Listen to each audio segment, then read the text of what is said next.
The phone rang just as the light began to fade over Charleston Bay. My mother's name glowed on the screen, elegant cursive against the soft hum of my apartment. I hesitated before answering, my fingers hovering already, knowing what was coming. When I finally picked up, her voice came through, crisp, rehearsed, like a speech she'd practiced in the mirror. "Sweetheart," she said about the wedding, "it's best if you don't come." I froze. Why, a pause, the sound of her exhale brushing the receiver. "You've been through rough patches lately. It's not that we don't love you, but people talk. It's better if we avoid awkwardness. You don't quite fit the image we're going for." My throat felt dry. "What image is that? You know how these things look," she sighed. "Your sister's marrying into a very visible family. There will be press, investors, friends from the firm. We just don't want anyone whispering." I could hear the clinking of glasses in the background, laughter, the faint echo of celebration from a house I hadn't stepped inside in years. Then came the final blow, soft but lethal. "You look poor, darling. It would embarrass your sister." The words fell with surgical precision, each one cutting where it hurt most. I said nothing at first, just listened to my own heartbeat, heavy and slow. Then I said, "All right, ils vont come." There was a silence long enough for me to imagine her relief. "Thank you, sweetheart," she said, her voice brightening instantly. "You're always so understanding." When I hung up, I sat on the couch for a long time, staring at the muted light from the street lamp spilling across the floorboards. My reflection in the window looked ghost-like, familiar yet distant. Outside, the evening tide whispered against the docks, calm and indifferent. I looked around my apartment, the chipped white paint, the uneven table legs, the small fern I'd kept alive for 3 years. Everything here was mine, earned, not gifted, built without applause. My mother would call it humble. I called it home. Still, her words echoed in the air like perfume that refused to fade. Poor, embarrassing. I pressed my palms against my knees, grounding myself. That tone, half pity, half superiority, had followed me my whole life. It started when I was a child, when she'd introduce us at church potlucks. "This is Madeline, our little star, and this is Elena, our strong one." Strong meant quiet. Strong meant invisible. The phone buzzed again. A group message. Old school friends sending photos of the bridal party, champagne glasses, gold decor, a caption that read number Madeline and Ethan forever. My name wasn't anywhere. Someone commented, "Isn't Elena coming?" Another replied, "Not sure. Maybe she's busy." Busy being erased, I thought. I tossed the phone aside and went to the window. The city shimmered in the distance, lights flickering over the marsh. Somewhere out there, my sister was probably rehearsing her vows, surrounded by people who'd never heard my name. The refrigerator hummed softly. I opened it out of habit, though I wasn't hungry. Leftover soup, a carton of milk, a single piece of chocolate wrapped in foil. I unwrapped it slowly, the way you might open a memory, and let it melt on my tongue. Madeline had always gotten the center of everything. The biggest bedroom, the newest dress, the attention that poured like sunlight. When we were younger, I used to braid her hair before school while she practiced smiling in the mirror. "You're so lucky," she'd say, "you don't care about what people think." But I did. I just learned early that no one was listening. I walked to my small desk by the window and opened my sketchbook. A half-finished design, stared back lines for a modern beach villa I'd been conceptualizing for a client. My pencils were scattered, the eraser worn down to its metal rim. I flipped to a new page and started drawing without thinking. Soft curves, steady angles, a shape that began to form itself. Not a house this time. A box, square, simple, wrapped in silk. I shaded it gently, imagining the texture smooth, cold, weighty in the hands. A ribbon tied across the top. A note tucked beneath it. The kind of thing that looks delicate but holds power. I could almost see it sitting on a table, surrounded by flowers and champagne flutes waiting to be opened. The idea settled inside me like a quiet spark. I didn't need to argue. I didn't need to defend my worth. I would simply send a reminder, silent, undeniable, impossible to ignore. I leaned back, and looked around the apartment again. On the wall hung a photo of me at 21, standing beside my first interior project, a modest cafe in Savannah. I'd painted the walls myself, built the tables from reclaimed wood, and still smelled of sawdust when the owners handed me my first check. I remembered how proud I'd been when I told my mother. She had said, "That's nice, dear." "When will you find something more stable?" I smiled faintly. Stability in her world was measured by how others applauded you. In mine, it was the ability to breathe without someone's approval. The phone lit up again. A new message from my father. Just 2 words. She didn't mean it. I stared at the screen for a moment before setting it face down. Of course she meant it. My father's silence had always been his way of keeping peace. He'd rather excuse cruelty than confront it. The clock ticked past 9. Outside, the streetlights shimmered against the rain-streaked pavement. I poured myself a glass of water, the motion grounding me. For a long moment, I just stood there, tracing the rim of the glass with my finger, thinking about how many times I'd been told to understand, to forgive, to stay quiet. No more. I walked back to the sketchbook and added one more detail to the drawing, a faint outline of an embossed seal in the corner of the lid. I wrote the word gift beneath it, then closed the book. Some gifts are louder than words. I pulled my shawl tighter around my shoulders and stepped out onto the balcony. The air smelled of salt and rain. Boats swayed gently in the harbor below, their lights blinking like patient hearts. Somewhere far away, thunder rumbled low and steady, as if agreeing with my decision. They didn't want me there. That was fine. I wasn't coming to their perfect little stage anyway. But when the applause faded and the music stopped, they'd open what I sent, and remember the daughter they tried so hard to forget. I stood there until the wind picked up, carrying away the last trace of hesitation. Then I whispered into the night, not bitter, just certain. "They won't see me there," I said softly, "but they'll see what I've become." The rain had stopped by morning, but the air inside my apartment still felt heavy, as if the storm hadn't really left. I barely slept. Every time I closed my eyes, I heard my mother's voice again, calm, polished, and cruel. "You look poor, darling. It would embarrass your sister." The words had rooted somewhere deep in me, and even in silence they echoed. I made coffee and sat at the small kitchen table, staring at the photo box I hadn't opened in years. It was tucked away in the back of my closet, filled with the things I'd kept when I moved out: old report cards, postcards from classmates, and family photos that never looked quite like family. I lifted the lid and began sifting through the fragments. There was one photo that always caught me: Madeline in her white piano recital dress, curls, perfect smile practiced. Our mother stood behind her, hands resting proudly on her shoulders. I was there too, in the background, still wearing my apron from the bakery. My smile looked thin, almost polite, like I already understood my place in the picture. That photo pulled me backward in time to the kitchen where I spent most of my childhood. The house always smelled faintly of bleach and lemon polish.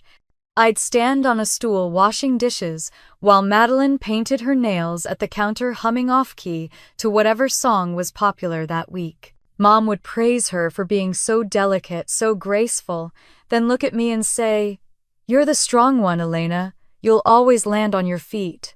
I didn't realize until years later that strong was just her way of saying you'll get less. Once when I was 12, I asked if I could take piano lessons too. Mom didn't even look up from the grocery list she was writing. "Sweetheart, Madeline has a gift for music. You're good with practical things." Dad, buried behind his newspaper, didn't say a word. I remember standing there clutching a dish towel, feeling invisible and clumsy all at once. They made it sound like fairness was a luxury the family couldn't afford. High school didn't change much. I was the reliable one. The one who walked the neighbor's dog, helped teachers after class, stayed late to clean up the art room. I got good grades, earned a scholarship, and no one seemed surprised. When I won a regional science award senior year, the school hosted a small ceremony. I came home carrying a plaque and found Mom already helping Madeline choose a dress for her spring dance. "That's nice, honey," she said when I showed her. Now don't be late for dinner. A week later, when Madeline got featured in the school newsletter for being most likely to succeed, Mom threw her a party. I told myself it didn't matter. Success didn't need applause. But that night, lying awake in my small room, I realized how deep that silence could cut. It wasn't that I hated my sister. Not then. She wasn't cruel, not in the beginning.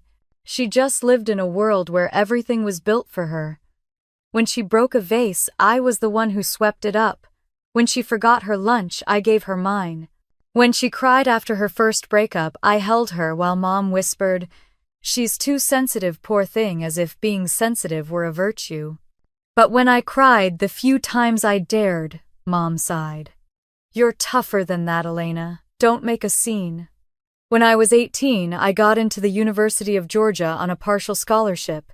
I still remember holding the acceptance letter like it was a key to some secret world. But when I told my parents, they exchanged that look, the one that meant there was something I hadn't considered. "We can't help with moving expenses," Dad said flatly. "Not right now. You know we're paying for Madeline's debutante ball." I laughed, thinking he was joking. He wasn't. I worked 3 part-time jobs that summer to make it happen. When I finally moved into the dorms, Mom told neighbors I had decided to stay home for a bit. She didn't want to explain that her eldest had to scrub floors and stack shelves just to afford a future. I tried to call home the first few weeks. Sometimes no one picked up. When they did, they talked about Madeline, her grades, her prom dress, the scholarship she might get. I'd listen, nodding silently on my end, until the call ended with the same line every time: "We're proud of you too, sweetheart. Stay strong." Now, sitting in my Charleston apartment years later, that phrase made me laugh, quiet and bitter. Strong. The word had become a cage. I walked to the mirror by the entryway and looked at myself the way I used to as a kid, trying to find what was so wrong with me that love couldn't stay. My reflection was calm, older, softer around the eyes. "Strong," I whispered, testing the word like it was foreign. Then I said it again, differently: "Free." Pepper, my rescue mutt, patted over and pressed his head against my leg. I scratched behind his ears, grateful for the simple loyalty of something that never asked for more than kindness. Maybe that's why I loved animals. They didn't pretend. They didn't rank affection. A sudden flash of memory hit me the day I moved out for good. I was 24, working at a downtown design firm, saving every spare dollar. When I told Mom I'd found a small apartment, she arched an eyebrow. "So you're really doing this?" she asked. "You think you can manage alone?" I smiled. "I already have." She didn't come to help me pack. The memory faded as quickly as it came. I looked around my apartment: secondhand furniture, art supplies, stacked neatly, a few indoor plants fighting for light. It wasn't grand, but it was mine. Every inch of it built by my own hands. The phone buzzed on the table, a group message. Ward family chat. My thumb hovered before I opened it. Photos poured in Madeline's bridal shower champagne glasses, raised, everyone beaming in coordinated white. Mom captioned it, "Our beautiful bride glowing with love. No mention of me." I watched the screen until it blurred, then deleted the chat without replying. I turned off my phone and poured more coffee. The bitterness tasted clean, almost grounding. I thought of all the times I'd been told to stay quiet, to play along, to make things easier for everyone else. Maybe that's why silence had become my second language. But something in me had shifted since last night. Silence, I realized, didn't have to mean surrender. It could mean control. I opened my sketchbook and flipped to a blank page. The drawing from the night before, the silk-wrapped box, peeked through from the next sheet. I began sketching again, refining the lines, shaping the bow. It was strange how calm I felt, as if my mind had found a gear that finally fit. Each stroke of the pencil was deliberate, precise. The box wasn't revenge yet. It was a message, a statement, a creation meant to be seen by those who had never really looked at me. The first true piece of art I'd ever make for myself. As the morning light shifted, I whispered aloud, "Strength isn't silence. It's knowing when to speak in a language they'll finally understand." I closed the sketchbook, exhaled slowly, and felt the weight of years lift off my chest. My family's version of love had always come with conditions. This quiet, steady planning was unconditional. It was mine. Pepper barked once as if in agreement. I smiled and said softly, "You and me, buddy. We build from nothing." The clock on the wall ticked gently, marking the moment I stopped being the forgotten daughter. The house I grew up in had been built on appearances and approval. Mine, I decided, would be built on truth. Outside, the clouds began to break, sunlight spilling through the window like a quiet promise. I stood there, eyes half closed, letting the warmth find my face. Somewhere deep inside, I felt it, a pulse small but certain, the start of something that finally belonged to me. The first light of morning crept across the floorboards, thin and golden. I woke without an alarm, the way I always did now. The air smelled of rain and roasted coffee from the cafe below. It was a quiet, easy start, the kind that used to feel foreign to me. I watered the fern on the windowsill, fed Pepper, and opened the curtains to the slow rhythm of Charleston waking up. The docks shimmered in the distance, boats rocking softly. For the first time in years, peace felt like something I could touch. My studio occupied the small second bedroom, a jumble of sketches, paint swatches, and half-empty coffee mugs. The walls were lined with reclaimed wood shelves holding books about architecture, design, and the psychology of space.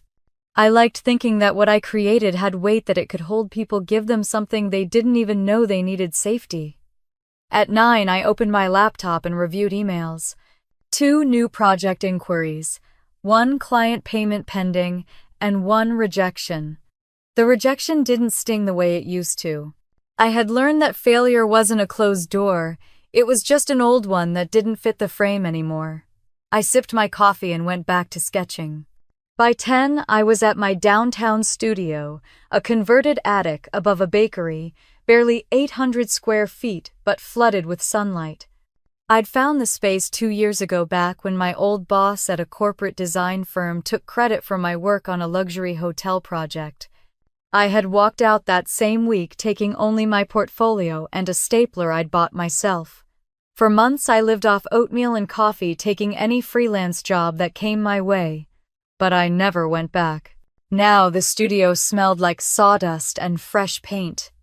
On one table sat a set of blueprints for a coastal cottage renovation, a project for a widow named Mrs. Hanley.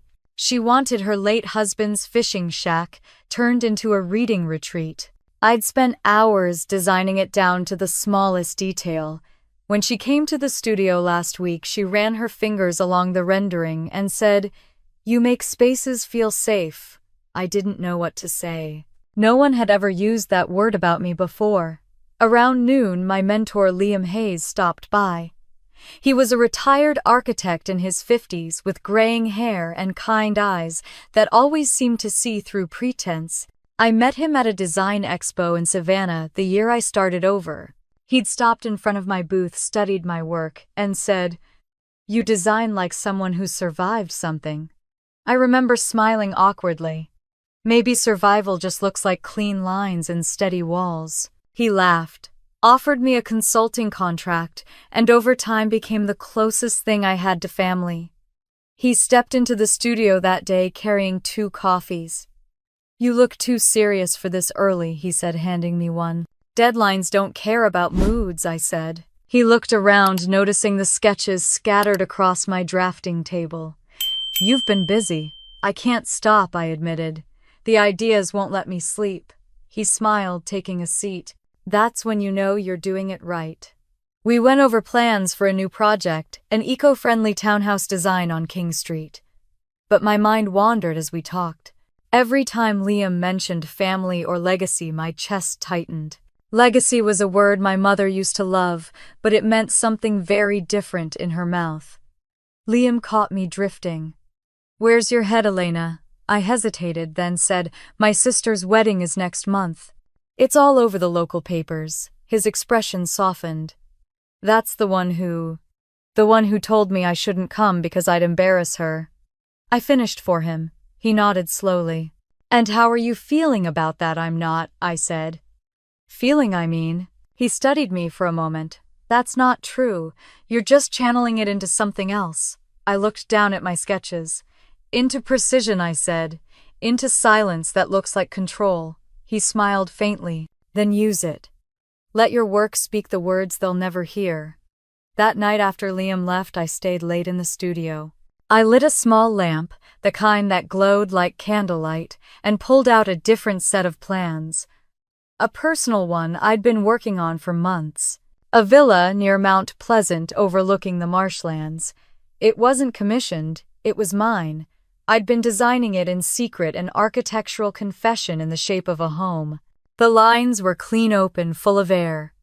Large windows to let the light in, a staircase with no railing, just trust and balance.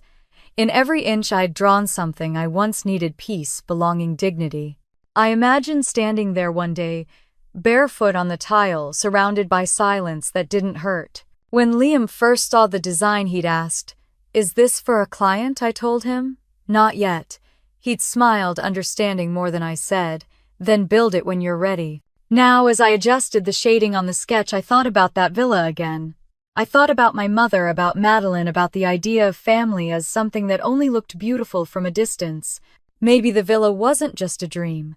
Maybe it was the answer to everything they'd tried to deny me. The following morning, my assistant Clara showed me an article on her phone. "You've seen this, right?" she asked, passing it over.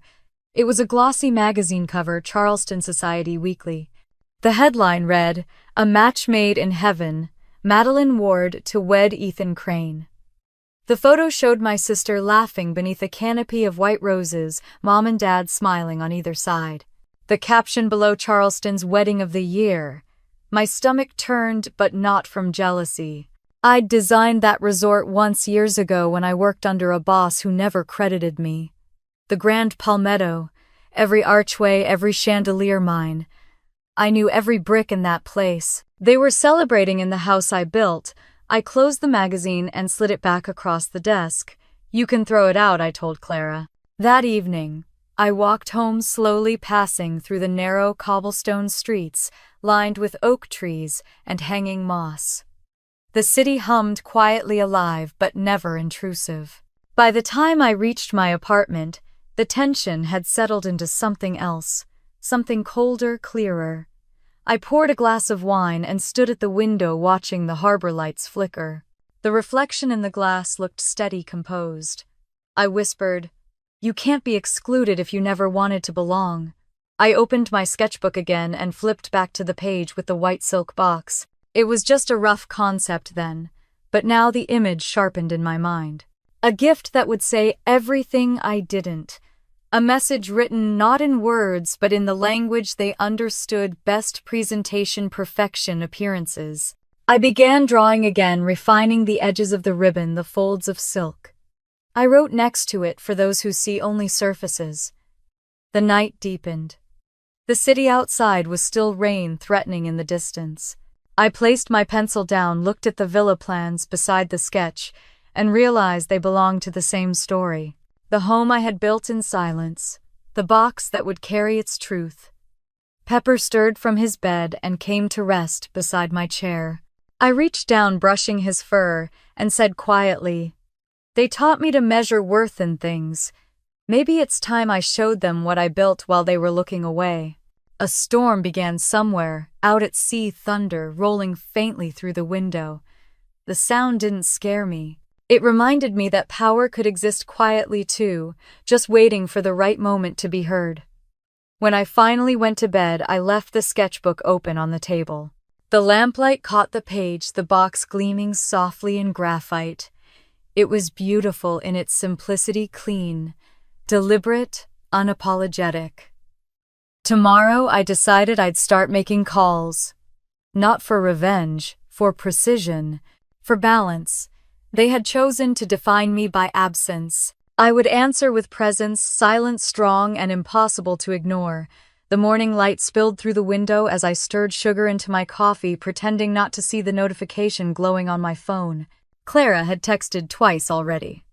"You need to read this." I sighed and opened the link she sent. The headline hit first: "Charleston's Sweetheart Madeline Ward's Fairy Tale Wedding." Below it, Glossy photos bled across my screen. My sister in a silk gown that shimmered like it had its own light. My mother standing beside her, chin lifted, pearls perfectly centered. My father's hand rested on Madeline's shoulder, proud and stiff as always. They were at the Grand Palmetto Resort. My resort. The one I'd helped design back when I was still invisible enough to be used. Every marble column, every arched doorway, it was my work, just signed by someone else's name. Seeing it wrapped in flowers and champagne glasses felt like watching a stranger steal a piece of my body and call it theirs. I scrolled down, and there it was. The bride's older sister, Elena Ward, could not be reached for comment. I stared at the sentence until the words blurred. Could not be reached. They made it sound like I'd vanished, like I'd fallen off the edge of the family map. Maybe I had. The sound of rain hit the window, soft at first, then harder, as if the sky wanted to echo me.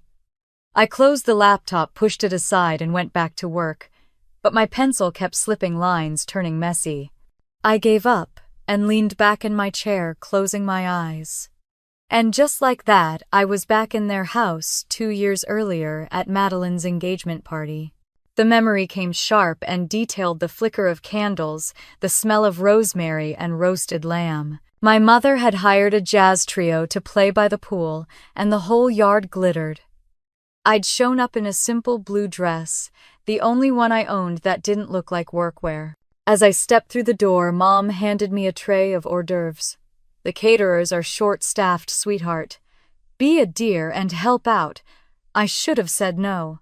Instead, I took the tray and began passing it around, while guests complimented Madeline's ring, her dress, her future. She floated through the room like a debutante out of a magazine, her laughter light and rehearsed. When someone asked about me, Mom cut in quickly, smiling, that tight public smile of hers. Elena's doing something creative, I think, freelance decorating. A few people nodded politely. Someone murmured, "How nice," in the kind of tone people reserve for hobbies that don't make money. I smiled, kept walking, and pretended my heart wasn't burning. Later, I found my father in his study pouring himself a drink. I stood in the doorway and said, "Did she really need me to serve food at my sister's engagement party?" He didn't look up. It's not about need. It's about keeping peace. You know how your mother gets. So, we just let her, I asked. We let her decide who belongs where. He sipped his scotch. "You always make things harder than they need to be, Elena." It wasn't anger I felt. In that moment, it was recognition. That sentence summed up my entire childhood. I was always the disruption, the imbalance, the one who didn't quite fit the family photograph. Now, years later, the same pattern was repeating. I could see it all clearly, just dressed in white silk this time. That afternoon, I tried to focus on work, but the rain pressed against the windows like it wanted in. My phone buzzed again, a new post on social media. A photo of the bridal party, all smiles under crystal chandeliers. I scrolled through the comments, my stomach tight. Someone had tagged me beneath the picture, "Hope Elena's coming this time." The poor thing looked so out of place at the engagement party. Laughing emojis followed. I stared until my screen went dark. Then I deleted the app entirely. At 7 that evening, my phone rang. My mother's voice came bright and chirping through the line. "Just checking in, sweetheart. I wanted to make sure you're not planning any surprises at the wedding." "Surprises? You know," she said delicately, "sometimes emotions get the better of people. We just want the day to be perfect." I let the silence stretch until it became uncomfortable. "Don't worry, Mom. I wouldn't dream of ruining the picture." She exhaled with relief. "You've always been so understanding. That's why I never worry about you." When the call ended, I stared at my reflection in the dark window. The city lights blurred behind me, turning my outline into something ghostly. "Maybe you should," I whispered. I couldn't shake the old memory that followed the day of Madeline's prom when I was 17 and she was 15. Her dress had arrived too long and Mom didn't want to spend money on alterations. I stayed up late hemming it, pricking my fingers raw. She looked perfect that night, and when people complimented the fit, she smiled and said, "I guess it was meant to be." Not one word about me. Later that night, when she came home glowing from compliments, she'd looked at me and said, "You shouldn't try so hard to act perfect. It makes people uncomfortable." The irony now would have been funny if it hadn't still stung. I went to my desk and opened my sketchbook. The drawing of the silk box stared back at me. The white ribbon I'd shaded looked softer than the real thing. I turned the pencil between my fingers, then wrote beneath it, "Some things are better built from nothing." It wasn't anger guiding my hand, it was precision. I wasn't plotting revenge, I was designing symmetry. They wanted perfection. I would give them something flawless, something that would force them to see me, even when I wasn't in the room. The following day, I stopped by a thrift boutique to look for materials for a client project. In the back corner hung a dress, vintage ivory, simple hand, stitched with faint embroidery at the cuffs. I ran my hand along the fabric. It was beautiful in an understated way, quiet but confident. The kind of beauty that didn't need anyone to notice it to exist. I tried it on. The fit was almost perfect. Standing before the mirror, I saw the version of myself my mother would never recognize, elegant without effort, graceful without permission. For a second, I imagined walking into that wedding wearing it, imagined the silence that would follow. But I didn't buy it. I didn't need to wear beauty to own it. When I returned to the studio that afternoon, Liam was waiting at the door with blueprints rolled under his arm. "You look distracted," he said. I shrugged. "Family things." He raised an eyebrow. "You've got that look again, the one people get right before they change their lives." "I'm just tired," I said. "No," he replied, setting the blueprints down. "You're focused, there's a difference." We worked for an hour before he paused, noticing the sketch of the silk box on my desk. He studied it quietly, then looked up. "Whatever this is, finish it.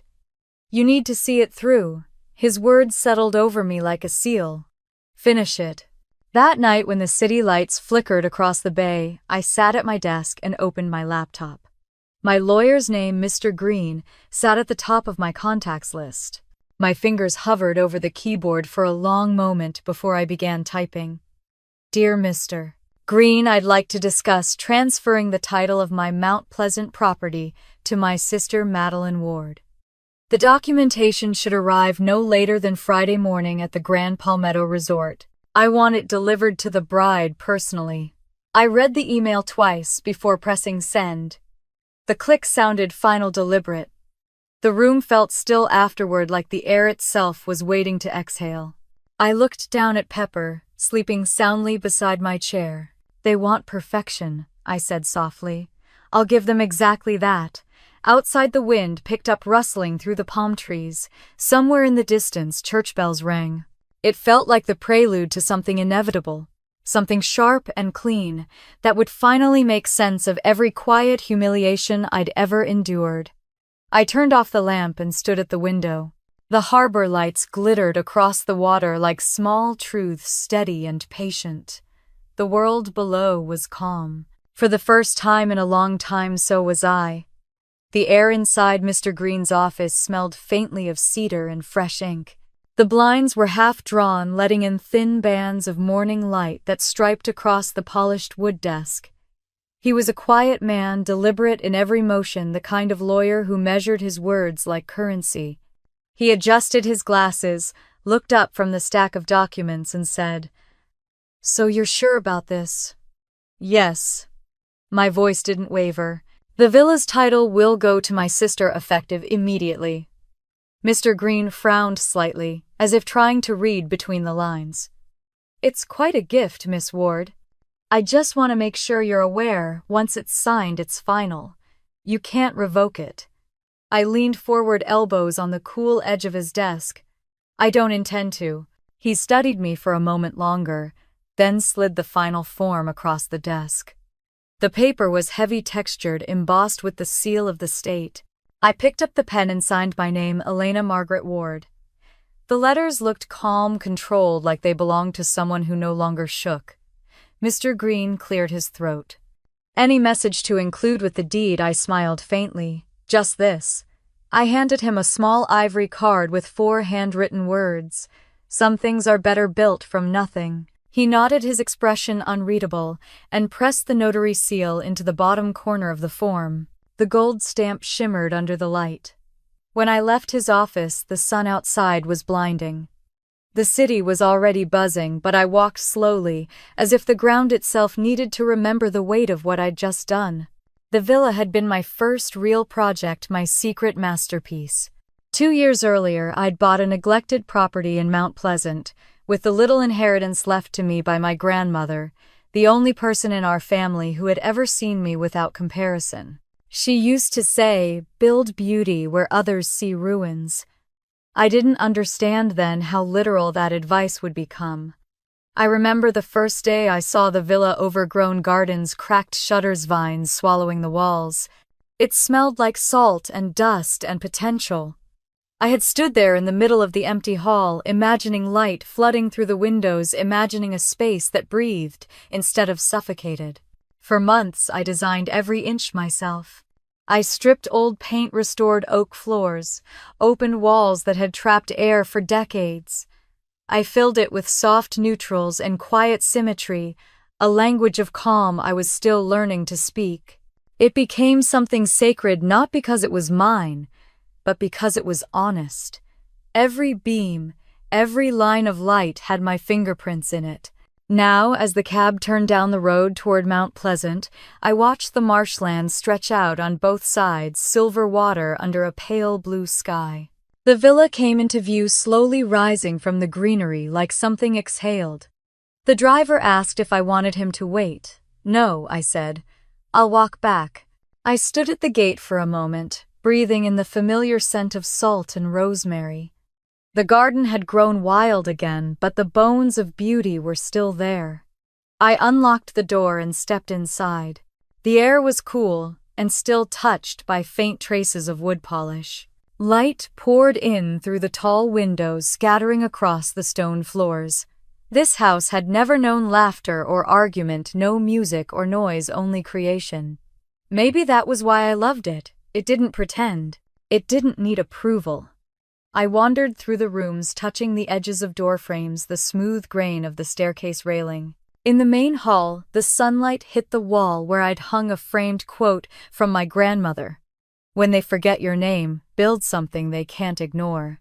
I smiled, standing there for a long time, thinking of how she used to stitch quietly by the window, saying that women who know their worth don't need to shout it. They just leave proof. That evening, back at my apartment, I laid out white silk fabric on my desk. It glowed beneath the lamp, pure and simple. I began cutting carefully, folding edges with precision. The gift box had to be perfect, soft but strong, just like the message it carried. I lined the inside with ivory paper, smooth as breath. The villa's title deed went in first, then the small handwritten note.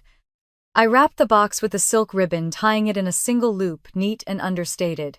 Finally, I sealed it with gold wax and pressed a small E-stamp into it. When I finished, I stepped back and looked at it. It was beautiful, quietly so. There was no malice in it, only symmetry. The box looked like peace disguised as a secret. As I cleaned the edges of my desk, a memory came uninvited. I was 16 again, watching my grandmother sew in the fading afternoon light. She'd been patching one of my dresses for school. "You don't have to fight people who can't see you, my darling," she'd said softly. "Just make something so beautiful they choke on their blindness." I hadn't understood it then, but now, as I looked at the silk box gleaming on my table, I did. Around 9, I opened my laptop and sent a message to Mr. Green. Delivery instructions, Friday 4 p.m. sharp. Hand to the bride's mother, Margaret Ward. Marked personal. His reply came almost immediately, confirmed. I closed the computer and sat in the dark, the soft hum of the city floating through the window. My phone buzzed suddenly, a group message again, Ward family chat. Against my better judgment, I opened it. Photos from the final wedding rehearsal flooded in. My mother in a pearl gown, my father smiling in his navy suit, Madeline glowing, all champagne and spotlight. No one mentioned me. I stared at the screen for a long moment before deleting the conversation entirely. Then I whispered into the empty room, perfect symmetry, all smiles, no substance. Pepper stirred beside me. I reached down to stroke his fur. "It's not revenge, boy," I said softly. "It's balance." The next morning, I stopped by the florist near my studio. I chose one single white camellia, a flower my grandmother loved. I placed it on top of the silk box just above the seal.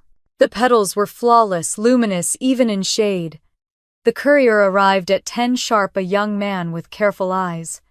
I handed him the package like it was fragile time. "Deliver this to the Grand Palmetto Resort," I said. "Bride's suite." "Friday afternoon?" He nodded. Understood.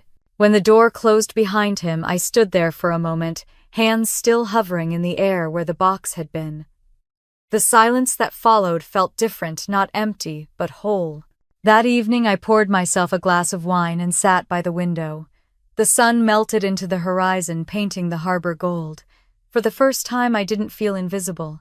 I didn't even feel vengeful. I just felt complete.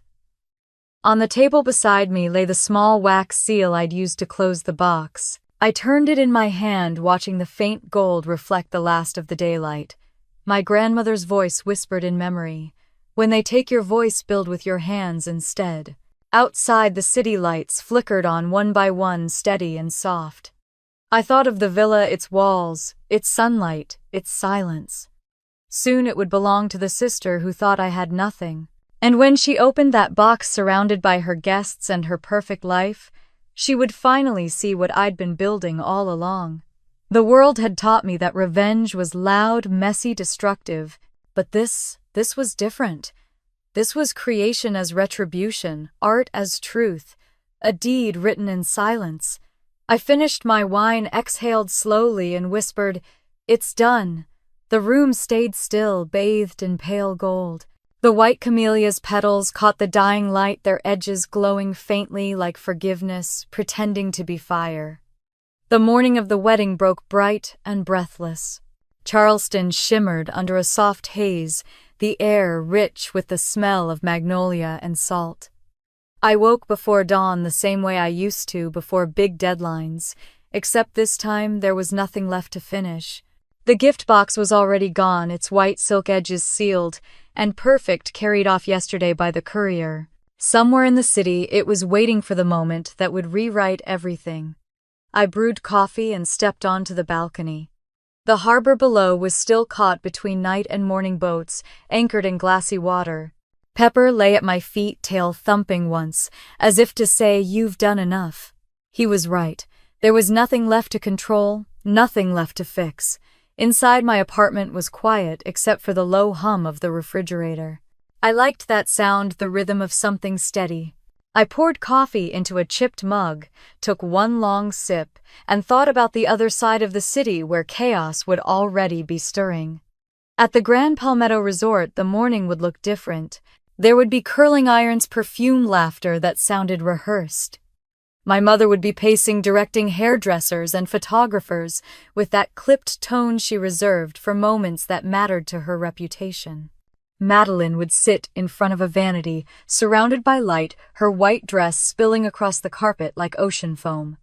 I could picture it all the way people picture storms before they break. Around 9, I called Liam. He answered on the second ring.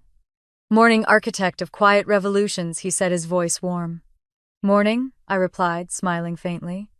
"You sound calm." "I am." He paused. "So today's the day, I said. "What are you doing right now, drinking coffee?" He chuckled softly. "And on their side, hair, makeup, nerves, and denial." "That's symmetry," he said. "Different frequencies, same day." I laughed because it was true. "I'm not going," I said simply. "I didn't think you would," he replied. "But you did show up, Elena, just differently."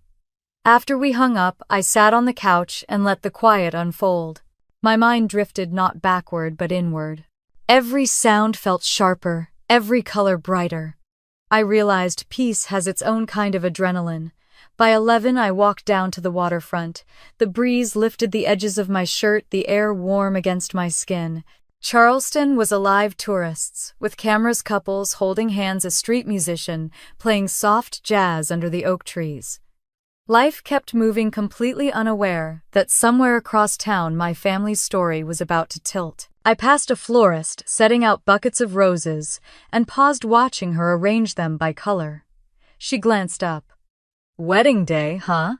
Half the city seems to be getting married today."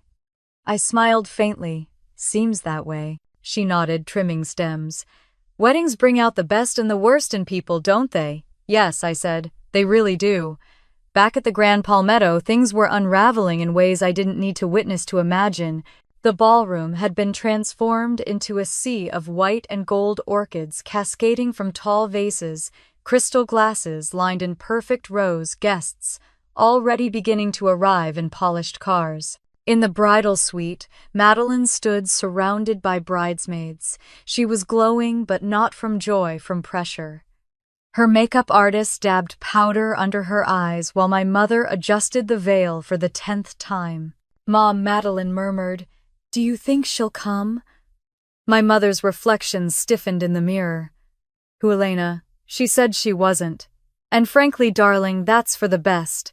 Let's not invite shadows to the light." Madeline nodded but didn't look convinced. For a second, her hand trembled before she took another sip of champagne. Downstairs, the gift table sparkled under the chandeliers. Dozens of wrapped boxes and envelopes gleamed under the light. And there, placed perfectly in the center, sat the white silk box. The gold wax seal caught the chandelier's reflection and glimmered faintly like it knew something no one else did. The planner noticed it first. "Who delivered this one?" she asked, frowning slightly. The staff shrugged. "Came yesterday. No return name, just says, 'For the bride.'" My mother walked by distracted, giving it a single glance. "Probably from one of her college friends," she said, already moving on. I imagined her tone as clearly as if I were standing there. Meanwhile, I was sitting in my studio, downtown, window open, a soft wind stirring the papers on my desk. I picked up an old pencil and began sketching without thinking lines of a house, sunlight through an archway, patterns of quiet symmetry. The same design language I'd poured into the villa. I realized then that I wasn't nervous, not even curious. I didn't want to see their faces. I didn't need to. The moment had already left my hands. Around noon, Liam texted, "How's the view from Peace?" I replied. "Bright, still expensive." He sent back a single emoji, an ocean wave. I laughed out loud, the sound startling even me. By early afternoon, Charleston's heat had thickened. I walked to a nearby cafe, ordered iced tea, and took a seat by the window. Outside, the sunlight bounced off cars and storefront glass, sharp enough to make people squint. Inside, everything was soft. A hum of conversation, the clink of spoons, the scent of citrus and mint. I thought about my mother's voice again. "Don't come. You'll embarrass your sister." What she didn't understand was that I wasn't the same girl she used to scold into silence, the one who washed dishes while others were praised. That girl had built something unshakable, and today it was standing quietly in a silk box with a gold seal. At the resort, I could imagine the music beginning, violins swelling as guests took their seats in the garden. The sunlight would be perfect. Madeline's dress would shimmer. My mother would be radiant, her performance flawless. For a while. Around 3, I walked home. The sky had turned pale, clouds drifting like tissue over the harbor. When I reached my building, Pepper greeted me with a happy bark. I crouched down, rubbing his ears. "It's starting now," I said. "They're probably giving speeches." He tilted his head, tail thumping. I smiled. "Don't worry, boy. The truth's on its way." As the clock neared 4, a strange calm spread through me. I poured another cup of coffee, opened the window wide, and let the air fill the room. Somewhere not far from here, a courier in a dark suit was walking through a glittering ballroom holding a white silk box. Someone would gasp. Someone would say my name. But here in this room, there was only the sound of waves and the ticking of the clock. I thought about the years I'd spent waiting for acknowledgement, the hollow ache of being unseen. It struck me how absurd it was that validation could never come from the same people who denied it. What I'd wanted wasn't revenge at all. It was proof that I'd survived them, When the church bells in the distance chimed the hour, I whispered into the quiet, "Let them open it." The air shifted, a soft wind brushing my hair, and for a moment I could almost hear it. The sudden silence, the stunned whispers, the ripple of realization. I didn't smile. I just sat there watching the horizon fade into gold and whispered to myself, balance restored. The waves rolled against the pier below, slow and steady. The sound felt like closure. As evening began to settle, I lit a candle on the table and poured myself a glass of wine. Pepper curled beside me. Somewhere in the distance, laughter echoed faintly across the city, but it didn't reach me. The gift had left my hands, but the peace that stayed. The ballroom shimmered beneath 1,000 golden lights, every reflection caught in crystal glasses and polished marble floors. Guests filled the air with laughter that sounded expensive, the kind that floated rather than landed. A string quartet played near the stage, their soft notes weaving through the perfume-heavy air. The room was a portrait of perfection, at least until the silence came. Madeline stood in the center of it all, veil cascading like a waterfall down her back. My mother Margaret was radiant in a champagne gown, moving from table to table, greeting every guest as if she were the true host of the day. "Family means everything to us," she kept saying. "We've been so blessed." The photographer snapped pictures, waiters refilled glasses, and everything looked like a scene from the magazines she lived for. Near the entrance, the gift table gleamed under the chandelier stacked high with ribbons and bows, but one stood apart. A white silk box, small, elegant, and unfamiliar. The gold wax seal glimmered beneath the light. "Should we move this one?" the planner asked, softly noticing how it didn't fit the theme. My mother waved her off. "Leave it. Probably from one of Madeline's art friends. They love to be dramatic." The box stayed where it was, still gleaming, waiting. An hour later, dinner was served. Speeches were given, full of polite laughter and practiced affection. My father spoke briefly, his voice deep and detached. "To my daughters," he said, raising his glass, "one who brought us pride today, and one who will always be part of us in spirit." The guests clapped, none catching the edge in his words. The evening moved on. Then came my mother's idea, opening gifts in front of everyone. "It'll make such wonderful photos," she declared. The staff began arranging boxes near the stage. Champagne glasses clinked, and a hush of polite curiosity filled the room. Madeline sat beside her new husband, smiling for the cameras, basking in her curated perfection. Her bridesmaids giggled behind her. "Open this one first," one called. Margaret scanned the stack and paused at the white silk box. "This one's unusual," she said. "Let's see what mystery friend sent this." She lifted it carefully, fingers grazing the smooth ribbon. The laughter quieted. The room seemed to lean forward. The quartet's music faded mid-note. Madeline tilted her head, curious. "Who's it from?" My mother smiled tightly.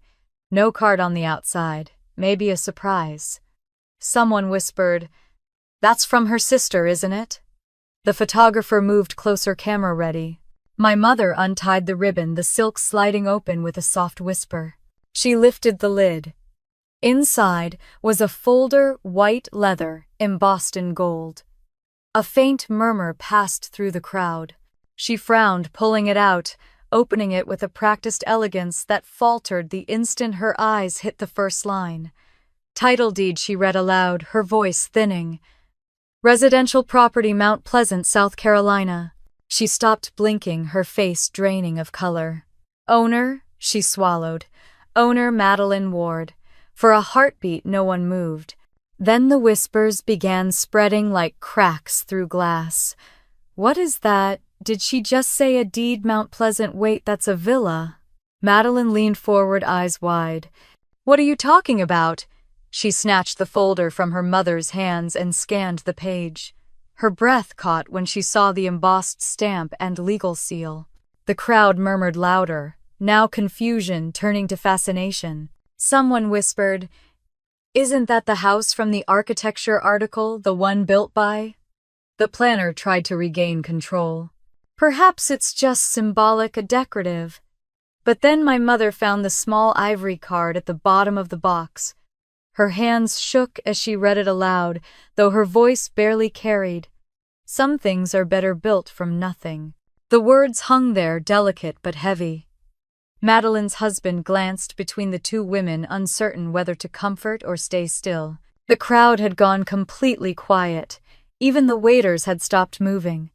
My mother tried to smile, lips trembling. While she said too brightly how thoughtful, her voice cracked. So unexpected. Madeline's cheeks flushed pink. She's mocking us, she whispered, eyes darting to the guests.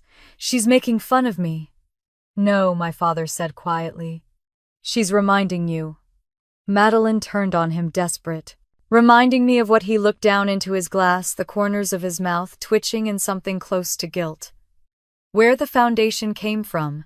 The words barely left his lips before phones lifted, flashes went off, and the noise returned, not laughter this time, but whispers, the kind that spread faster than truth. Across Charleston, I sat in my apartment by the harbor, the window open to the salt wind. My phone buzzed once, twice then, over and over again. I didn't check it. The rhythm of notifications was enough to tell me everything had unfolded exactly as it should. Pepper lifted his head from the rug, watching me with sleepy eyes. I smiled. It's done, I murmured. I poured another cup of coffee and leaned against the window, watching gulls drift above the water. I didn't feel vindicated or victorious. What I felt was balance, like gravity had finally shifted back into place. Back at the resort, Madeline had left the table. The photographer lowered his camera. Guests whispered behind manicured hands. The words, "Villa Gift and Sister," floated like smoke. Margaret sat still, staring at the card in her hand. She could feel the heat of every gaze. "That girl," she whispered, "she's humiliated us." "No," said my father, rising slowly from his chair. "She educated us." He turned and walked out, leaving his wine untouched. Madeline followed him with her eyes trembling. "She's ruined this." Her husband leaned close, trying to soothe her, but she pulled away. "Everyone's talking," she hissed. "I can't breathe." The planner whispered something about moving on to dessert, but the spell of perfection had already broken. The music resumed awkwardly, the notes trembling off-key. At my apartment, the sunlight shifted across the floor. I reached for the remote, turned on soft jazz, and let it fill the silence. On the counter sat an unopened bottle of red wine, the same one I'd planned to bring if I'd attended the wedding. I poured a glass, took one slow sip, and smiled.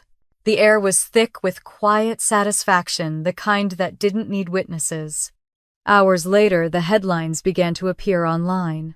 "The Charleston Deed, a wedding gift no one saw coming." Subheadings followed, "When silence speaks louder than words." I didn't read the articles. I didn't need to. As the sun began to set, the harbor caught fire, with color orange melting into pink, fading into gray. Pepper sighed beside me, curling into a ball. I whispered to the fading light, "Let them learn what silence really sounds like." And somewhere across town, under the chandeliers of a broken celebration, my family sat, surrounded by everything they thought they'd built, realizing for the first time that the one they'd dismissed had been building something far greater all along. When I finally went to bed, I didn't dream of them.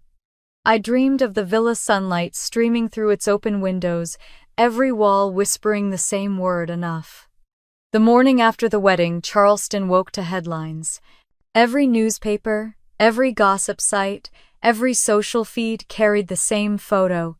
My mother frozen, mid-smile, the white silk box open before her, and Madeline staring at the villa deed like it was a ghost. Beneath the image, the caption read, "The Charleston Deed, a sister's gift that stopped the party cold."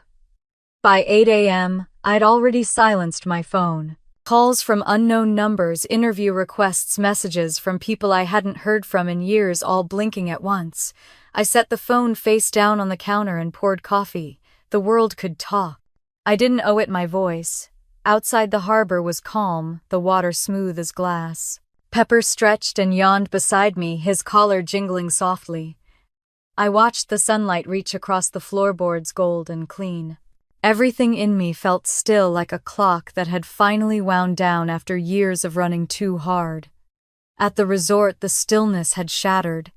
Madeline's perfect world was unraveling. Her PR agent sent a statement to the press that only made things worse. "We appreciate everyone's kind interest in our family's private matters." The comments underneath were merciless. She told her sister not to come because she looked poor.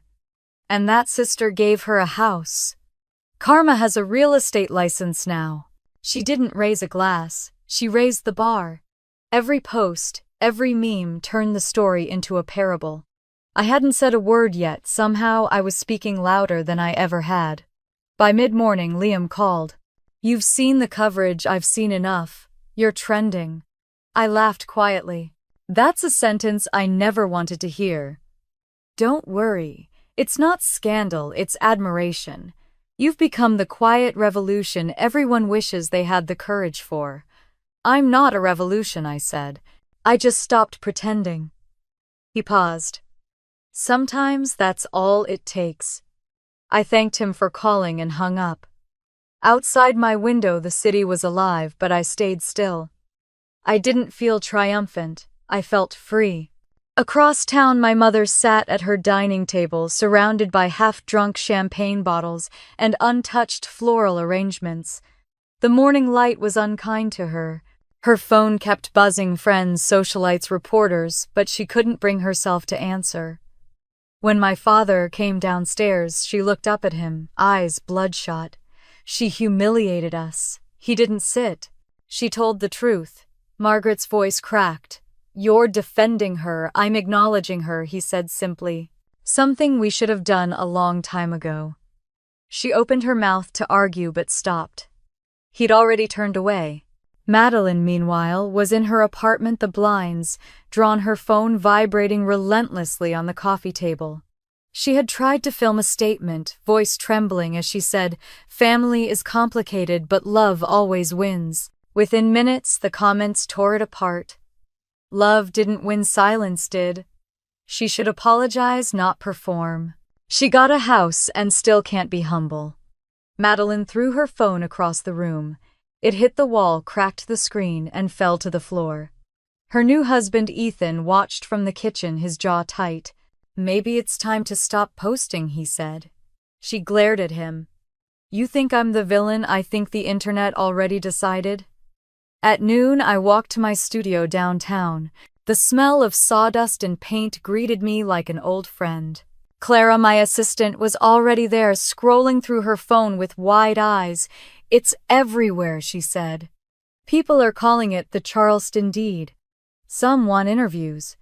There's even a podcast request." "No interviews," I said gently. "No comments. But they're calling you an inspiration." The woman who answered, humiliation with elegance. I smiled faintly. "Then let that be enough." Clara hesitated, then nodded. "You really don't want to say anything?" "I already did," I replied. They just finally listened. We spent the rest of the day working in comfortable silence. Around mid-afternoon, an email arrived from an investor I'd met months ago, someone who had politely passed on funding my firm before. "Miss Ward, if you're open to a second conversation, I think the timing might finally be right." I stared at the screen for a long moment before replying simply, "Yes." Meanwhile, social media had crowned me a symbol of poetic justice. Articles with headlines like "The Architecture of Dignity" and "When Silence Becomes Power" spread faster than I could delete them. I didn't share them, didn't even bookmark them. The villa had already done what I needed. It built truth where silence used to live. By evening, the sky turned lavender over the harbor. I took Pepper for a walk, the city glowing in the fading light.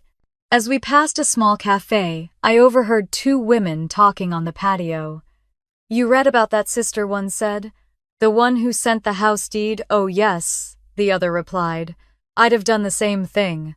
Except I don't think I'd have done it that gracefully." I kept walking, a quiet smile on my lips. Back at home, I cooked a simple dinner, grilled vegetables, a glass of wine. My phone buzzed again, this time with a message from a number I didn't recognize. "You don't know me, but I saw what you did." My mother treats me like your mother treated you. Watching you gave me courage. Thank you. I stared at the message, emotion stirring quietly beneath the calm. I typed back, "You don't need permission to live freely." Then I set the phone aside. At the same time, my mother sat in her dark kitchen clutching a glass of wine she hadn't touched. Her reflection in the window looked unfamiliar. For the first time, she wasn't sure who she was if no one was watching. Madeline's reflection looked the same in her bathroom mirror. She wiped at the remnants of her mascara, her diamond earrings catching the faint light. On the counter sat the villa deed, the paper she couldn't stop reading. It said her name, but every word screamed mine. She whispered to her reflection, "You win." But the mirror didn't answer. That night, I opened the balcony doors and let the breeze fill the apartment. Pepper curled up at my feet. The moon hung low over the water, soft and forgiving. I thought about all the years I'd tried to earn love by being useful, obedient, silent. It felt like another lifetime. I picked up my sketchbook and flipped to a blank page. Instead of drawing, I wrote 3 words in the center, "Pieces louder." Outside, fireworks erupted somewhere downtown, a wedding maybe, or just people celebrating, for reasons that had nothing to do with me. I smiled at the sound. The headlines would fade. The memes would stop. My sister's scandal would become someone else's story.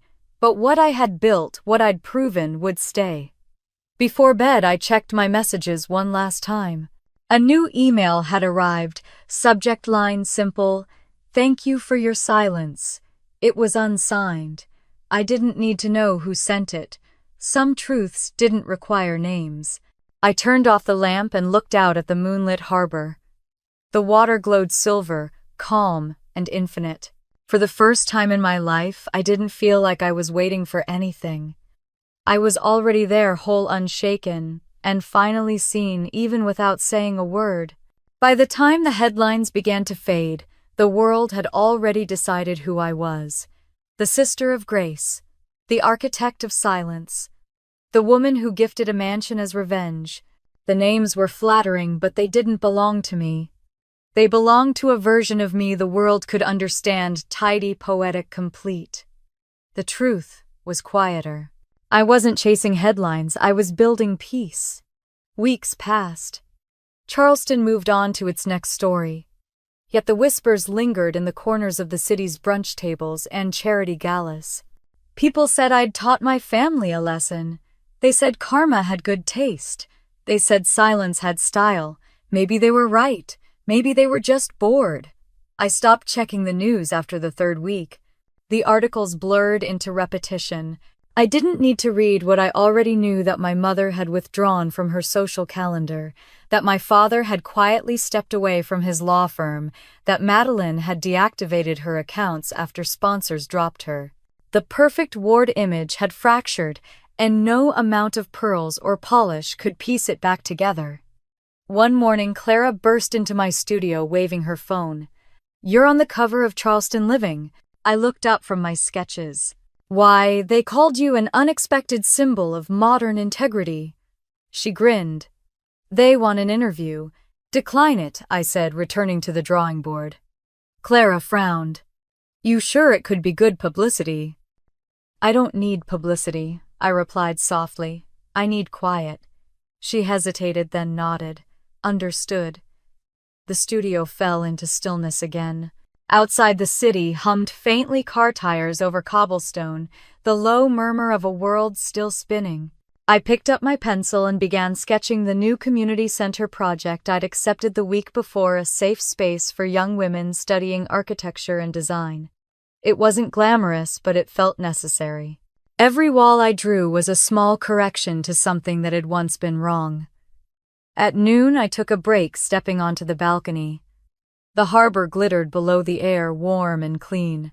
My phone buzzed with a new message from an unknown number. "Your story helped me leave a home that hurt. Thank you." I stared at the words for a long time before typing, "You built the door, you get to walk through it." When I set the phone down, my hands trembled slightly. Not from sadness, but from recognition. For years, I'd thought my silence was survival. Now I saw it for what it was: transformation. Across the city, my family was still drowning in their own noise. My mother, Margaret, had become a ghost in her own house. She rarely answered calls. Her garden wilted. The shades stayed drawn. At church luncheons, people whispered her name with pity instead of admiration. For someone who lived on perception, obscurity was its own punishment. Madeline, once radiant under the camera's glow, was fading fast. The villa in Mount Pleasant sat empty, her attempt to move in cut short by the weight of what it represented. The deed framed on her wall was a mirror she couldn't bear to look into. At night, I imagined her walking through the rooms I built, every corner reminding her who had laid the foundation. Maybe she cried. Maybe she hated me. Maybe both. I didn't wish her harm. I just hoped she understood. My father was the only one who reached out. A week after the story died down, a letter arrived at my studio. No return address, just my name, written in his narrow, careful handwriting. Inside was a single sheet of paper. You were right to build something separate. I should have done the same. Take care of yourself, Elena. No apology, no signature, just truth, late but real. I folded the paper neatly and slipped it into my desk drawer. It didn't sting. It didn't heal. It simply existed. That afternoon, I met Liam for coffee at a small cafe near the university. He waved when he saw me, 2 cups already waiting on the table. You look lighter, he said. I am. Fame suits you. I rolled my eyes. Don't start. He laughed. All right, all right. Tell me about the new project. I told him about the community center, the grants, the students, the plans for workshops. He listened quietly, his eyes crinkling when I spoke about giving scholarships to young women who couldn't afford tuition. You're turning your silence into structure, he said. That's rare. It's overdue, I said. He raised his cup in a small toast to overdue peace. When I returned to my studio later that day, Clara handed me another envelope, no stamp, hand-delivered. The handwriting was familiar. Inside, on thick stationery, were only 2 words. Thank you, no signature. But I knew it was from Madeline. I read the note twice. The first time I waited for resentment to rise. It didn't. The second time I felt something else entirely: release. I tore the note into small pieces, let them scatter into the trash, and whispered, "You're welcome." The following morning I woke before sunrise. The city was still half asleep, the sky a bruised blue. I packed a small bag, grabbed my keys, and drove out toward Mount Pleasant. The roads were quiet, the marshland glowing gold in the first light. When I reached the villa, I parked by the gate and just sat there for a moment. The house stood beautiful and unbothered, the wind moving gently through the reeds. I didn't go inside. I didn't need to. That chapter belonged to someone else now. I walked along the narrow path leading to the shore. The water lapped against the dock, softly, steady as breath. I took off my shoes and stepped into the shallows, the cold cutting through me in a way that felt cleansing. For years I had built things for everyone else. Structures, spaces, apologies. This one was for me.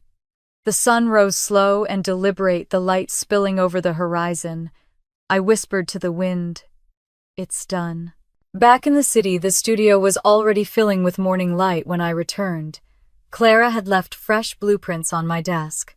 A note sat on top: the city council approved funding. Congratulations. I smiled, tracing my finger along the edge of the plans. Each line, each dimension, felt like another small rebellion against the past. By noon, I was meeting with a group of young interns, 3 women in their 20s, bright-eyed and nervous. They spoke about their dreams of designing something, lasting, something meaningful. One of them, a shy girl named Hope, looked at me and said, "You're the reason I applied. I saw what you did for yourself, I mean." I didn't know silence could look like strength. I met her eyes and said, "It doesn't start as strength. It starts as survival, but eventually it becomes choice." They smiled and the room felt brighter. Later that evening, as the sun lowered itself over the harbor, I sat on my balcony with a glass of wine. Pepper rested his head on my knee, the city lights flickering like distant stars. I thought about all the years I'd spent trying to be seen, about how hard I'd worked for love that never learned how to look back. But now it didn't matter. I was seen in the way the sea saw the shore, in the way light met glass, quietly but completely. The villa, the deed, the scandal, all of it had been a bridge. And now I was standing on the other side. I raised my glass to the fading sky. To silence I whispered the truest kind of voice. The wind moved softly through the open window, carrying the scent of salt and rain. I closed my eyes, and for the first time in a long time I didn't think about what came next. I just breathed steady and free. The letter arrived on a Thursday morning, slipped quietly through the mail slot, landing on the rug beside Pepper's paws. He sniffed it once and walked away. I stood for a long moment before picking it up, already recognizing the handwriting. My mother's cursive, elegant, and hurried, the same way she signed Christmas cards for people she didn't like but needed. I didn't open it right away. I set it on the counter next to my coffee and stared at the neat blue ink that spelled out my name like a question. The envelope smelled faintly of lavender, her favorite perfume.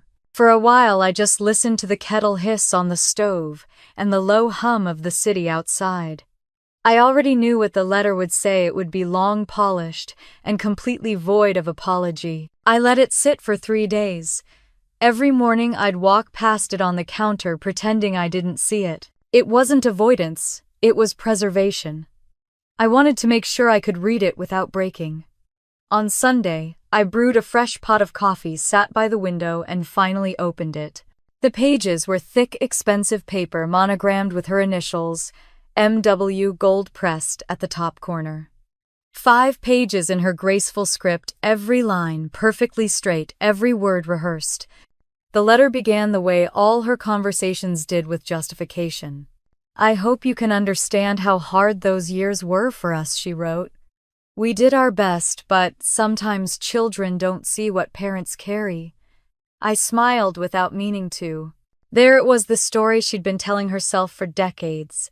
The one where she was the hero of struggle, not the architect of silence. She continued describing the sacrifices she'd made, how things were different, then how I was always independent, too proud to need guidance. Every paragraph danced around the truth but never touched it.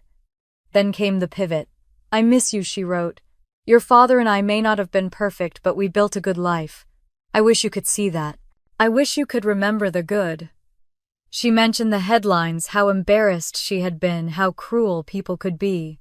"It hurt to see our name dragged through gossip," she wrote, as if gossip were the wound, and not the years that came before it. By the 4th page, she had shifted from defense to nostalgia. "Do you remember the Christmases when you and your sister sang together by the fire?" she asked. "I kept that little ceramic angel you made in art class. It's still on the mantel. I remembered those nights. The fire had burned low while she and Dad laughed with their friends in the other room. I'd been the one who kept the fire going, who cleaned up afterward. But I didn't write that memory back to her." The letter ended with what she must have thought was grace. "Family is complicated, but it's forever. I hope someday we can find our way back to that truth. No signature, just love, Mom." I folded the pages slowly, pressing the edges together like sealing something fragile. There was no anger left in me, only the hollow awareness of how deeply she still believed her own story. The air in the apartment was heavy. I opened the windows, letting the salt breeze roll in from the harbor. Pepper came to rest at my feet, his eyes watching, patient as always. I thought of every word she'd written, how every sentence had avoided the one she could never say. "I'm sorry." I stood and walked to the bookshelf where I kept my grandmother's photograph. She'd been the only one in the family who spoke to me without performance. I remembered her voice, soft but sharp as glass. "You can love people and still never let them back in," she'd once said. "That's the kind of peace only women like us understand." I sat back down, pulled a clean sheet of paper from my drawer, and began to write. "Dear Mom, thank you for your letter. I'm glad you're well. I read your words carefully, and I think I finally understand the distance between us. You always thought silence was obedience. I learned that silence could also be strength. I no longer need to be part of the picture to feel whole. You were right about one thing, we're a family. Just not the kind that lives in the same house anymore. I wish you peace even if I can't give you presents. I signed it. Elena then added my full address beneath it, not because I wanted her to come, but because I wanted her to know where peace had found me. I didn't seal the envelope. I left it open on my desk for the rest of the afternoon, watching sunlight spill across it, bleaching the paper pale. By dusk, I slipped it into the outgoing mail tray and walked it down to the lobby. At the post office, the clerk asked if I wanted tracking. I shook my head. No, I said. Some things aren't meant to be traced. When I returned home, I made tea and sat on the balcony. The sky was the color of copper, the air thick with the scent of jasmine. The city below glowed faintly, unaware of the small, quiet absolution happening above it. I thought of her reading my letter, of the way she'd purse her lips, scanning for kindness and missing the honesty entirely. Maybe she'd fold it neatly and tuck it away in a drawer. Maybe she'd throw it out. Either way, it would reach her even if she never admitted it did. That evening, as I cleared the dishes, the phone buzzed once, an alert. My hand hovered over it before I checked. Breaking: former socialite Margaret Ward steps back from Charleston Society Board after public criticism. I stared at the screen for a long moment, then turned it off. Not out of satisfaction, but because I didn't need proof that silence still had weight. The next morning, I woke to sunlight pouring through the windows. The air smelled like salt and fresh coffee. On the counter, the empty space where the letter had sat now looked cleaner, brighter. For years, I'd carried her absence like a bruise I kept pressing just to feel alive. Now that ache had turned into something else: clarity. Later that afternoon, I met Liam for lunch at a small cafe by the water. He ordered for both of us, as he always did. You look different, he said, studying me. Lighter free, he said. That's rarer. I smiled. I sent the letter. He nodded, not asking what it said. He didn't need to. We ate quietly, watching the boats move across the water. The world went on, and so did I. When I returned home that evening, the sun was setting, the light cutting through the curtains like thin gold ribbons. Pepper greeted me at the door, tail wagging. I set down my bag, walked to my desk, and opened my journal. I wrote one final line beneath the day's date. Forgiveness isn't about letting someone back in. It's about walking out without looking back. I closed the book, exhaled slowly, and felt something inside me settle. Outside, the ocean breathed against the shore, calm and certain, like it had never needed anyone's permission to be endless. The rain had been falling for hours, soft and steady, washing the city in silver. I was at my desk, sketching floor plans under the muted glow of a lamp, when the phone began to ring. Unknown number. I almost ignored it. But something about the timing, the rain, the silence between rings, it felt like memory calling.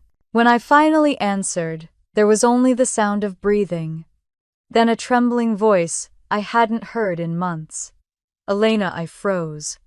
Madeline. She let out a shaky laugh that wasn't quite a laugh. You still pick up on the third ring. You always did that. I didn't answer. The rain filled the silence for both of us. I wasn't sure you'd answer, she said softly. After everything, I almost didn't. I know. For a moment, neither of us spoke. I could hear her exhale, the faint echo of traffic behind her, maybe the hum of a car engine. She sounded smaller than I remembered, her voice stripped of its usual brightness. I'm not calling to fight, she said. I don't know who else to talk to. The part of me that used to rush to her, that used to fix and soothe and explain, stirred and then went still. What's wrong? I asked finally. It's all gone, she said. Everything. The brand deals, the clients, the money Dad promised to help us with. Ethan moved out last week. I listened, quiet, watching the rain race down the window. They've stopped answering my calls, she went on, voice breaking. Mom, Dad. They said I made my bed. You know how she talks when she's angry, smooth like glass cutting. She always did. Madeline inhaled, then exhaled slowly. I can't sleep. I keep replaying that night. The wedding, the box, the looks on everyone's faces. I closed my eyes. You wanted the world to see perfection. It did. Just not the kind you meant. Her voice cracked. Are you happy now? It wasn't said with venom, more like exhaustion. I turned my pencil slowly between my fingers. I didn't do it to be happy, Madeline. I did it to stop apologizing for breathing. She was quiet for a long moment. Then, almost a whisper. You were right. Those 3 words landed heavy, unexpected. I spent years thinking I deserved more because I was chosen. You were just there, the helper, the backup. I thought that's what Mom's love meant, that one of us had to shine and one had to hold the light. And you never wondered what that did to the one holding it. Her breath caught. I do now. The clock ticked softly behind me. Outside, a thunderclap rolled through the sky. I don't want forgiveness, she said. I just don't want this silence anymore. The irony almost made me smile. Silence is the only thing that kept me alive, Maddie. I used to think you liked being quiet. No, I learned to be quiet because it was the only way to survive being unseen. Her voice wavered. I didn't mean to erase you, but you did. She started to cry quietly, the way proud people do when they realize pride can't protect them anymore. I wish I could take it back, she whispered. The words, the way I made you feel small. That night at the door, I remember, I said softly. You told me I looked poor, she gasped, shame breaking through the line. I didn't. You did. And I believed you. Silence again. This time it wasn't heavy. It was honest. When she spoke again, her tone was fragile. I still have the deed. I couldn't sell it. Every time I walk past it, I think, maybe it's not a gift. Maybe it's a reminder. It's both, I said. A house can hold what words can't. Would you come see it? She asked hesitantly. Just once. Maybe we could. No, I interrupted gently. That place belongs to your story now. I've already written mine. I could hear her crying again. Not loud but deep, the kind of crying that empties someone. You really don't hate me, I admitted. For a long time. But hate is just another way of holding on. I'm tired of carrying things that hurt. Then what do you feel? Nothing, I said. And that's peace. She went quiet and I could hear her trying to steady her breathing. You always sound so calm, she murmured. How did you learn that? By realizing no one was coming to save me, I said. And then saving myself anyway. Another pause. Then quietly, I'm sorry. The words trembled through the speaker, uncertain and real. I closed my eyes. I know. Does that mean you forgive me? It means I heard you. Outside, the rain slowed to a drizzle. The world felt washed clean. I don't know what happens now, she said finally. Maybe nothing, I answered. Maybe that's okay. She gave a shaky laugh. Mom would hate that answer. She hated anything she couldn't control. I used to think she was strong. She wasn't. She was scared. We all were. Her voice softened. You're not scared anymore, are you? No, I said, not even a little. We talked for a while longer about small things, the weather, her plans, my new projects. It was the strangest conversation we'd ever had, ordinary and human. For once there were no comparisons, no roles to play, just 2 women standing in the wreckage of what used to define them. When she finally said goodbye, her voice cracked again. Thank you for answering. Good night, Madeline. Good night, Elena. After the line went dead, I sat for a while listening to the quiet. Pepper patted over and rested his head on my knee. I stroked his fur, the rhythm of his breathing grounding me back in the present. I stood, walked to the window and watched the rain ease into mist. Streetlights shimmered against wet pavement. Somewhere out there, my sister was driving home alone, headlights cutting through the fog. I hoped she made it safely. I hoped she'd stop trying to fix what was never hers to hold. I poured myself a glass of water, then opened my journal. The page was blank except for the date. I wrote slowly. You can't rebuild a bridge that was never meant to last, but you can stand on the shore and wave goodbye without bitterness. I closed the book and turned off the lamp. The apartment glowed faintly from the city lights outside.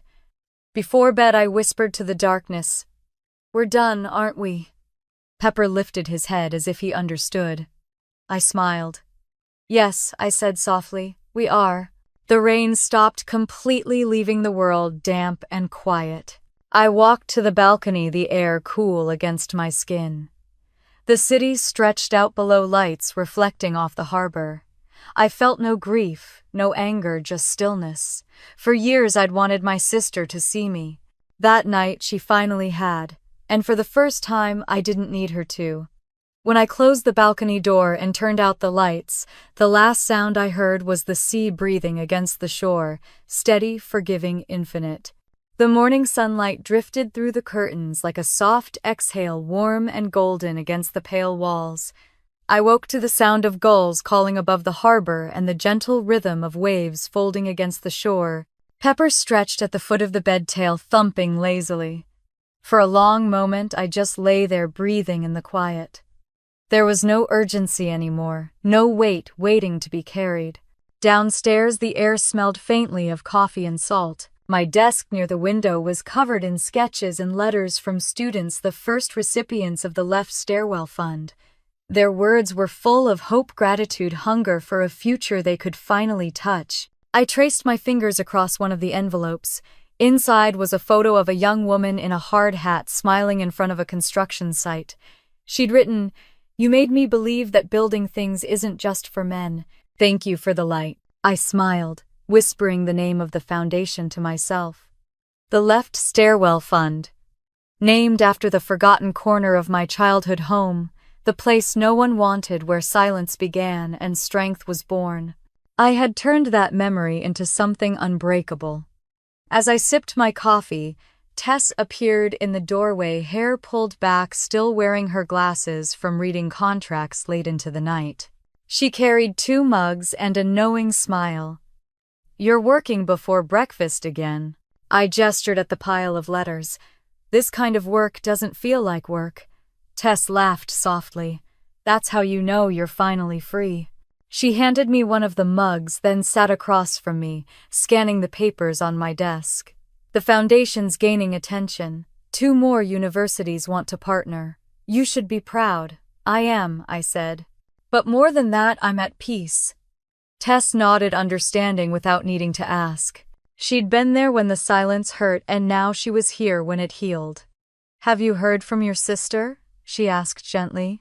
"Not recently," I said. "Last I knew, she moved abroad." "Maybe she's trying to start over." "That's something, at least." "It is." I looked out toward the ocean. We were both born into the same storm. I just learned to find the calm sooner. The rest of the morning passed in the slow rhythm of purpose. Emails, calls, sketches, signatures. When Tess left for her afternoon flight, she hugged me tight, whispering, "You turned survival into architecture, Elena. That's art." After she was gone, I wandered upstairs to the small room beside the stairwell, the one I'd turned into a studio. The sunlight through the skylight painted the white walls in soft gold. On the table sat my mother's letter, folded neatly beside my own reply. I had meant to throw them away weeks ago, but today felt different. Today felt final. I carried both letters down to the dock behind the house. The air smelled like salt and eucalyptus. The sea shimmered under the afternoon light, calm and endless. I placed the letters in a small wooden box, tied it with white string, and knelt by the water. For a while, I just watched the tide move in slow and steady breaths. Then I let the box go. It drifted away, gently caught in the current. I watched until it became a dot in the distance, until even that disappeared. "Goodbye," I whispered, not to her, not to them, but to the version of me who still waited for answers. The wind lifted my hair as if to say it heard. When I went back inside, the house felt lighter, as though it had exhaled with me. On my desk was a stack of blank paper and my laptop open to a new document. The cursor blinked like a heartbeat. I began to type.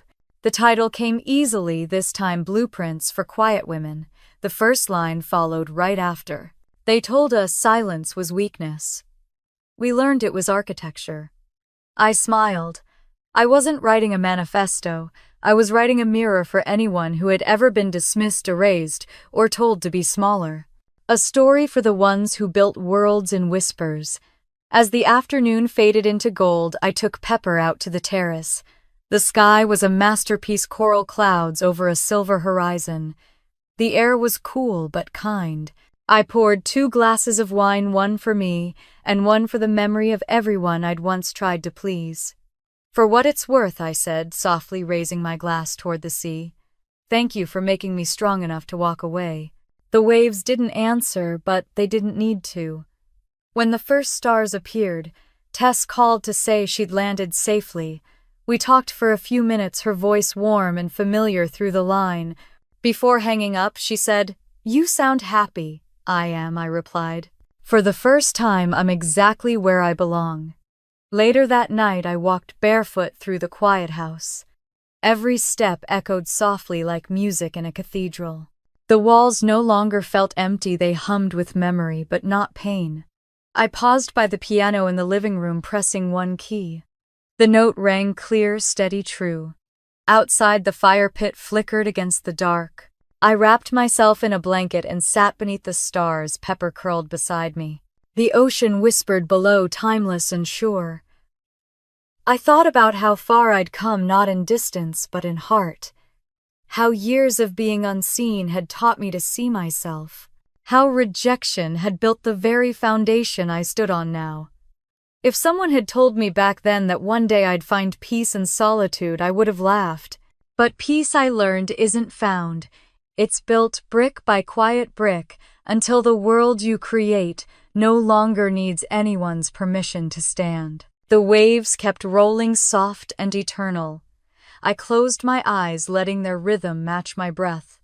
Maybe you've been there too, unseen, unheard, carrying love that never returned. Maybe you've built walls not to hide behind, but to keep your light steady while the storm passed. If you have, tell me. Would you forgive, or would you let silence tell your story for you?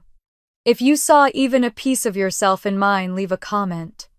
I'd love to hear how you rebuilt after they tried to break you. And if my story gave you even a moment of peace tonight, stay with me. Subscribe, share your voice, because sometimes the quietest stories carry the furthest. The firelight dimmed, and I looked out at the horizon. The sea shimmered gold and silver under the moon. The room to the left of the stairs, I whispered, was never small. It just needed a window. The tide breathed in, the stars watched. And somewhere between silence and salt, I finally felt home.